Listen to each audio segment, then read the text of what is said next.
Just like COSM, CLNV is actually facing some trouble right now, but I want to go ahead and go over the details before we continue our sessions on Monday.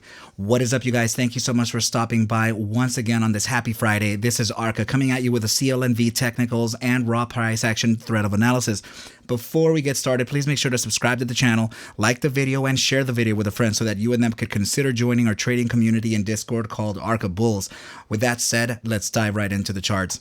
Oh, guys, right, I'm going to try to say this every single beginning of the video, right? Please don't fall for the scam artists in the comments below. A lot of those people just want to take your money. They want to take advantage of you. So please, by any means, do not interact with them. I will never message you first, and I will certainly never provide my contact information like that in the comments section. Okay, you guys. So please do not fall for that. All right. So now let's go ahead and dive right into the charts. So you guys know that I actually look at very tiny nuances, right? So I'm gonna open up the momentum profile here, and I want you to take a look at the kink that we just got from today's price action. Okay, this is something that's already giving me a little bit of a scare, and also this pivot and not actually realizing its true upside. Okay, so when momentum is starting to do this, that can potentially mean that we have found a type of ceiling for now. Okay, so let's go ahead and continue validating our either upside or downside. Okay, I just want to go ahead and touch on this because this is a very complex trade, and I want everybody to be on the same page. Okay, so this is the large ascending broadening wedge that we have been looking at for quite some time now, and I have some things of concern here. Okay, first of all, with today's price action, we actually failed. What I'm going to do is actually just temporarily get rid of these lines here, right, so that we can look at just a larger ascending triangle. So we actually failed the ascending triangle. We actually used our support line, right? And then we actually reclaimed the inside of it, which is very good. Okay, so now what I want to talk to you about is particular to the smaller term ascending triangle. Okay, so in this case, you can actually see that this smaller term and a little more relevant triangle actually did not get to recover that candle to the inside of the formation. Okay, which usually means that now we have converted the bottom side support as a new resistance. Okay, so now that resistance can actually give us a downside continuation. Okay, now if we're trading it, if we are failing the smaller side ascending triangle, then the downside continuation would be, let's just say that we broke out for sure on this this iteration here the next day, right, which would be Monday. So it would have direct correlation with our support line, okay, with our green support line from the broadening ascending wedge, which is, I mean, it's only natural. You know what I mean? We've actually, please look at this. We have tested it several times, and we have actually not come back to test that yet again. So it would also play accordingly here. So now, if we were to break out of the larger triangle, this one right over here, then we can actually take a trend line from the top of that triangle to the lowest point of the price action for that formation, and we would then apply it to the supposed breakout zone, which would be right at about, by the way, which would be right at about that 75% mark, of which both of the triangles are already at. Okay, so if we did break out at that 75% mark from the larger triangle, then you can actually see that this would essentially take us to test our bottom side support of the broadening ascending wedge. Okay, this is why I have these two dotted lines. Okay, I have two separate areas that can be used because there are two groups of people that are trading this per the outside line, and there are certain groups trading it to the inside line. Okay, this is why I have both of those lines, so that we can be very well aware of the potentials of both the upside and the downside whenever they do become relevant or appropriate to use, right? So both of the capitulation events do have some confluence here with both of the support lines. Okay, if we wanted to look at the two other ways ways to measure this. It would be upon the breakout area, right? So let's just go ahead and assume that we were to break out from this following day. We can actually take a trend line from the lowest point of the triangle to the highest point, right? And then we would imply that to the breakout zone, which in this case would take us perfectly to the knot 382. Let me just go ahead and move this line perfectly to the knot 382 bottom area of my support that we've actually been looking at for quite some time now. Okay, so that's another way that we can look at it. But to tell you the truth, when we are breaking out from a buy formation like this, the downside is a little more significant. So I am actually leaning more towards the fact that we can actually test either this trend line here at about 561 or the lower one at about 457 before a continuation to the upside. This is usually something that happens before a huge upside is made. Okay, please don't quote that. I'm not a financial advisor. Please know that I cannot suggest for you to buy or sell any assets. I need you to do your own due diligence and everything will be just fine. Okay, you guys, I'm just expressing my opinions here as just another person who looks at the markets in a different perspective, hopefully to inspire you to look at the markets in your perspective, maybe even combine it with mine, and then get that true edge for your trades and your strategies. Okay, you guys, so I am, my bias is leaning more towards testing the support lines here because that would essentially take us to that support level to where we can finally make our upside move to make that number 3 test actually a possibility. Okay, so who knows if this thing can actually flash and then move on to the upside. There's a lot of sentiment behind CLNV thus far, and if we were to follow the fractals that we were talking about in time, meaning 23, 26 days, 23, 26 days, if that were the case per the waves, then we would essentially make I don't think it's realistic at this point, but we would essentially make that upside happen by about Tuesday, January 31st. But we still need to capitulate here. We still need to confirm and validate our bottom side supports, whether it is the upper one or the bottom one. We can continue validating this on the following charts. Let's go ahead and move on. Okay, so this is the tri formation here that we have been looking at for a few days actually, and what I am again, this is in respect to who may be trading what here. Okay, this is why I'm keeping track of them. I see the potentials and then I start keeping track of them in case one starts to favor its true nature over the other. Okay, so in this case, I think we are in fact finally realizing what this rising wedge does. Remember, guys, I have been talking about this rising wedge for quite some time now, and I have been saying that the rising wedge has a bearish outlook, and the way that we can measure that would essentially be by taking a trend line from the top of the triangle all the way to the lowest point of the triangle, which would be right about here, and we can then imply our price objective. Okay, actually it would be possibly down to here. But let's go ahead and just take it per the playbook rules, right? There's several ways to look at this.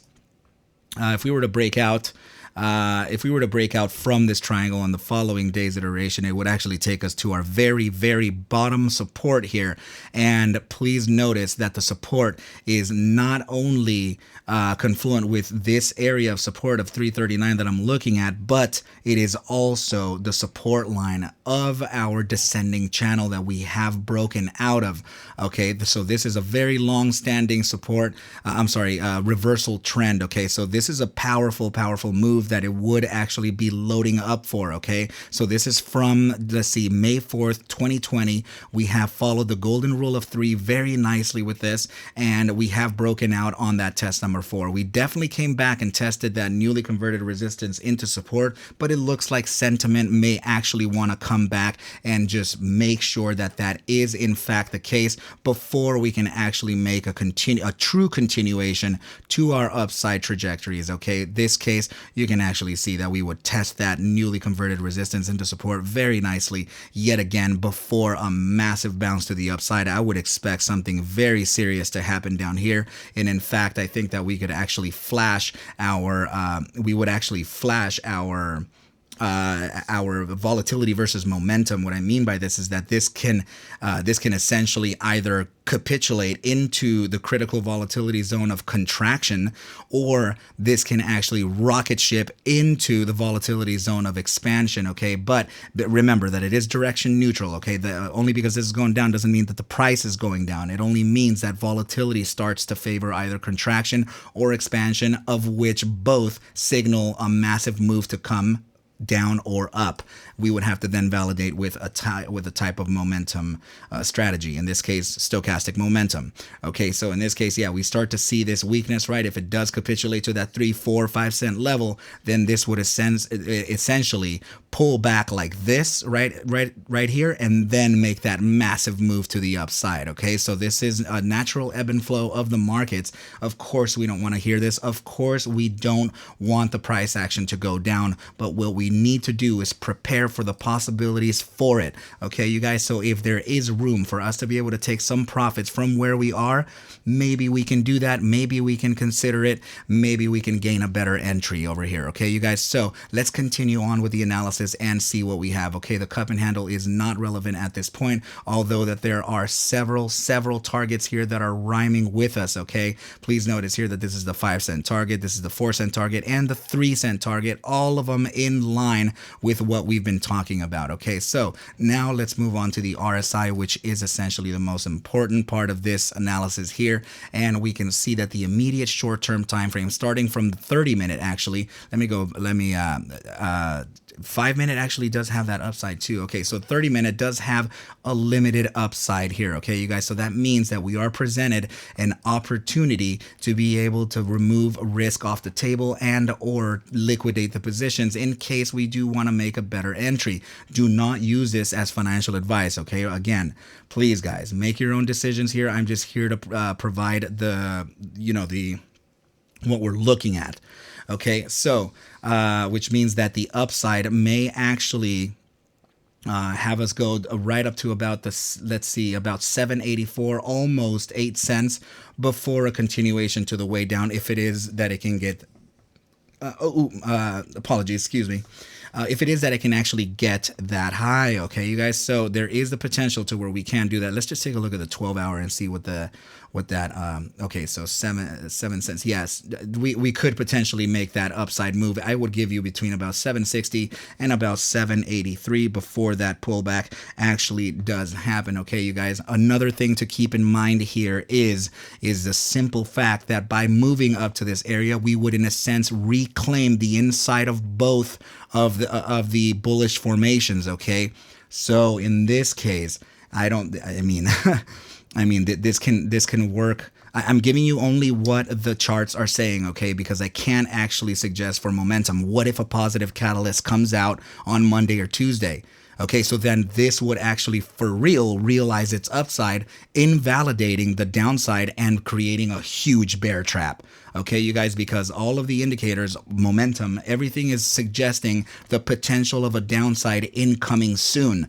Okay, so I have to warn you about this, and I have to have you prepared before these things can actually come into fruition. Okay, you guys, definitely know that that regarding this ascending wedge or the rising wedge, we have already broken out of it, and now we are below it and using it as a form of resistance. But also, I am saying 760 or about 780, almost 8 cents, that would essentially take us near the highs of today, which was today's high was 810.